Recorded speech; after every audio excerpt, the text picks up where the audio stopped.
जी नाज़रीन, मैं हूं साजिद नज़ीर। आज हम मौजूद हैं थाना सिटी। अभी हमारे साथ मौजूद हैं SHO तारक सुलेरिया साहब। अभी लॉकडाउन का, चूँकि 24 तारीख लॉकडाउन का ऑर्डर हुआ था सरकारी तौर पे, और लॉकडाउन जारी है। मीरपुर आज़ाद कश्मीर में काफ़ी सख्ती है और पुलिस अपना बखूबी काम कर रही है। इनसे जानते हैं कि 7-8 दिनों में कितने मुकदमात दर्ज हुए हैं, कितने लोगों की गिरफ्तारी हुई हैं, और दफ़ा 144 भी नाफज है। उस हवाले से लोग कानून की खिलाफ वर्जी भी करते हैं, और इस हवाले से पुलिस बेहतर इकदाम है, पुलिस बेहतर काम कर रही है। SSP राजा इरफान सलीम की सूसी हिदायत पे पुलिस 24 आवर काम कर रही है। और आज हमारे साथ मौजूद हैं तारक सुलेरिया साहब थाना सिटी में। इनसे जानते हैं कि कितने मुकदमात टोटल दर्ज हुए अभी तक। सर, ये बताइएगा कि लॉकडाउन के बाद कितने मुकदमात आपके पास दर्ज हुए? बिस्मिल्लाहिर्रहमानिर्रहीम। गवर्नमेंट के हुक्म पर DIG साहब, SSP साहब, एडिशनल SP साहब और DSP साहब सिटी की खसूसी हदायत पर हमने अपने हदूद थाना में लॉकडाउन किया हुआ है, और कंप्लीट लॉकडाउन है।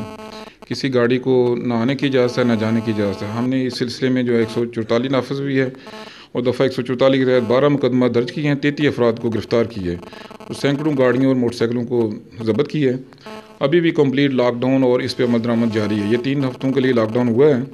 लोगों को भी इस सिलसिले में हमारी यही हदायत है कि अपने आप को आइसोलेट करें, घरों में महफूज रखें, अपने आप को एक दूसरे के साथ कम घुले मिलें, और सिर्फ इजाज़त है उन लोगों को जो ज़रूरी तौर पर कोई ख़रीदो फरोख्त का सामान लेने के लिए आएँ।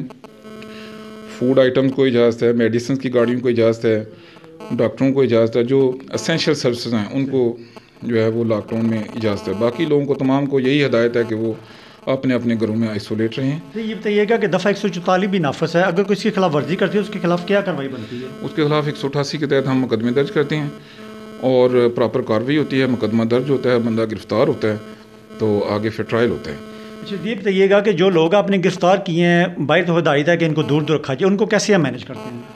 उनको हम जो है मुख्तलिफ फासले पे रखते हैं, तो फिर उसके बाद उनकी ज़मानत हो जाती है। ज़मानत के बाद फिर ट्रायल अदालतों में होता है। अच्छा, तो वैसे तो अभी कोर्टें भी तकरीबन ऑलमोस्ट बंद है, तो उसका कोई क्या प्रोसीजर है कि इनको अगर किसी को बेल पे छोड़ना पड़ जाए तो उसका क्या तरीका है? 188 जो है वो मजिस्ट्रेट के मुतलका है। ज़मानत भी, ट्रायल भी मजिस्ट्रेट दर्जावल ही करते हैं, तो इस सिलसिले में वो ज़मानतें लेते हैं, और स्पेशल मजिस्ट्रेट कायम है, ड्यूटी जज साहिबान भी जो है बैठे हुए हैं, तो काम जो है ना वो ज़रूरी काम जो है वो जारी है। ठीक है। अभी हमने देखा है कि आपने मांगने वालों को भी काफ़ी ज़्यादा तादाद में पकड़ के लाए हैं, दफ़ा 144 भी नाफज है, तो क्या लोगों के साथ इनका भी ट्रायल या टेस्ट वगैरह करवाना ज़रूरी है? इनका टेस्ट जो है वो स्क्रीनिंग तो हर बंदे की, जिसको जो भी अपने आप को जो है वो समझता है कि मैं बीमार हूँ या उसको ऐसी अलामत ज़ाहिर होती हैं, उनको स्क्रीनिंग टेस्ट हर बंदे को करवाना चाहिए। तो मुलज़म भी हम जो गिरफ़्तार कर रहे हैं आजकल, उनका भी स्क्रीनिंग टेस्ट करवा रहे हैं हेल्थ टीमों से, तो इनका भी देखते हैं, जो भी ज़ाब्ते की कार्रवाई बनती है वो करेंगे इंशाल्लाह। जी बिल्कुल। इस वक्त हमारे साथ तारक सुलेरिया साहब मौजूद थे थाना सिटी में। हम इस वक्त मौजूद हैं, इनसे बातचीत की है। इनका ये है कि 12 मुकदमात दर्ज किए हैं, 33 गिरफ्तारियां हमने की हैं, और सैकड़ों गाड़ियां मोटरसाइकिल भी हमने ज़ब्त की हैं।